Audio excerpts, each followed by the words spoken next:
The same willful stupidity and lawlessness is at work from Donald Trump, forcing us all to live with the mistake that he made by sending Gilmar Abrego Garcia to prison in El Salvador. He actually sat in the Oval Office today with the president of El Salvador, who presents himself as an international gangster of some sort, eager to do business gangster style in the Oval Office, with the president who now says he wants to send American citizens to his gangster friend's prison in El Salvador.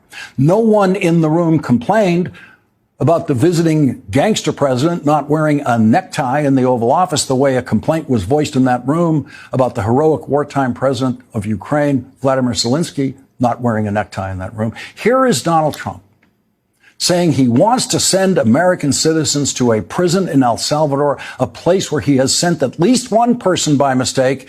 And yes, Donald Trump says he wants to send people who've committed crimes, but he has already said that's who he wants to send to prison. And he sent one person to prison, and it was a complete mistake. So as you listen to this, think about what it means to live in a country where a mistake could be anyone. It could be anyone who did not commit a crime, or commit any crimes anywhere ever.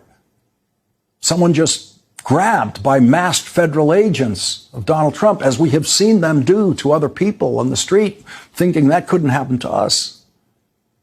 Grab that person, spirit that person off to an airport, fly that person to a prison in El Salvador, and then and only then find out, or claim that only then they found out, that that person is an American citizen who has never been charged with a crime, never committed a crime, and is there by mistake. And Donald Trump has already insisted that it is impossible to get anyone back from that prison in El Salvador. We know Donald Trump is unperturbed by anti-Semitism enough that he is the only president in history who has happily dined with a Holocaust denier and never apologized for that. Donald Trump had an intimate dinner at home in Florida with a Holocaust denier.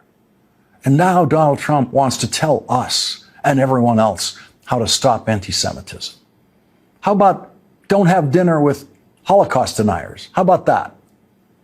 Donald Trump is the single worst investigator of anti-Semitism who has ever claimed to be investigating anti-Semitism. Donald Trump currently employs an acting U.S. attorney in Washington, D.C., who he has nominated for Senate confirmation to become the U.S. attorney for Washington, D.C., who himself has happily praised a man who said, quote, Hitler should have finished the job. At the sentencing hearing of a January 6th defendant named Timothy Hale, federal prosecutors introduced evidence that he had said Hitler should have finished the job.